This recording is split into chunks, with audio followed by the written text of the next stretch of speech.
শিক্ষামন্ত্রীর পদত্যাগের দাবিতে আজও রাজধানীতে বিক্ষোভ করেছে শিক্ষার্থীরা। শাহবাগ উত্তরাতে সড়ক অবরোধে ভয়াবহ যানজটে ভোগান্তিতে পড়েন মানুষ।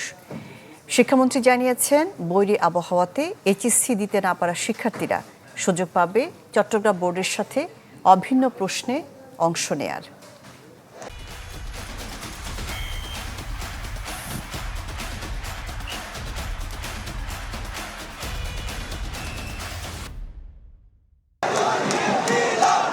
শিক্ষামন্ত্রীর পদত্যাগ দাবিতে বুধবারও রাজপথে শিক্ষার্থীরা।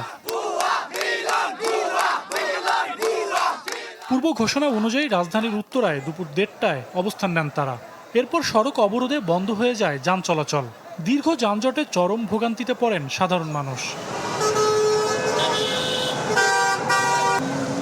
আমরা একমাত্র দুর্ভাগা জাতি পৃথিবীর বুকে, যে এরকম শাসন ব্যবস্থা, এরকম আন্দোলন, এরকম সরকার। আমার ভোগান্তি, আমার বাবা হাসপাতালে আছে মহাকালী বক্ষব্যাধিতে, যেতেই পারতেছি না। কালকে হাঁটছি প্রায় 6 কিলোমিটার, আজকে আমার মনে হয় যে এরকম আবার 5-6 কিলোমিটার হাঁটতে হবে।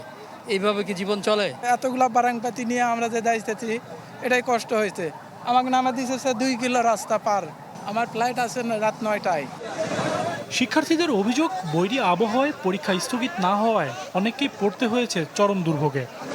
এই পর্যন্ত কয়েকটা সরকারি কলেজ ঘুরছে, কয়েকটা শিক্ষা কেন্দ্রে গেছে, উনি গিয়ে সেই অবস্থাগুলো তিনি দেখে নাই। হলের ভিতরে কারেন্ট নেই, সারা দেখছি টর্চ লাইট দিয়ে পরীক্ষা দিচ্ছে। এইগুলো তো মানুষ হয়ে যায় না। একদিন একটা পরীক্ষা পিছিয়ে দিলে তো কোনো সমস্যা থাকতো না। একই দাবিতে রাজধানীর সায়েন্স ল্যাব মোড়েও অবস্থান নেন শিক্ষার্থীরা। এরপর সেখান থেকে তাদের একাংশ সচিবালয়ের সামনে গেলে পরে পুলিশি বাধায়। এ সময় শিক্ষার্থীদের কেউ কেউ চড়াও হয় সাংবাদিকদের উপর। মাননীয় শিক্ষামন্ত্রী 300 বিধিতে আপনি বিবৃতি দিতে চাচ্ছেন। পুরো বিষয়টি নিয়ে সংসদে কথা বলেন শিক্ষামন্ত্রী। জানান, বৈরী আবহাওয়ায় যারা এইচএসসি পরীক্ষায় কোনো বিষয়ে অংশ নিতে পারেনি তাদের জন্য থাকছে বিশেষ সুযোগ। প্রতিকূল আবহাওয়া কিংবা সংশ্লিষ্ট অনিবার্য কারণে যারা চলমান এইচএসসি ও সমমান পরীক্ষা 2026 এর কোনো বিষয়ে অংশগ্রহণ করতে পারেনি, তারা চট্টগ্রাম শিক্ষা বোর্ডের ইতিমধ্যে স্থগিত হওয়া সংশ্লিষ্ট বিষয়ে অভিন্ন প্রশ্নপত্রে শিক্ষা মন্ত্রণালয় কর্তৃক নির্ধারিত একই তারিখে ওই সময়ে পরীক্ষায় অংশগ্রহণ করতে পারবেন। এদিন ঢাকার বাইরেও বিভিন্ন জেলায় শিক্ষামন্ত্রীর পদত্যাগ দাবিতে বিক্ষোভ হয়েছে।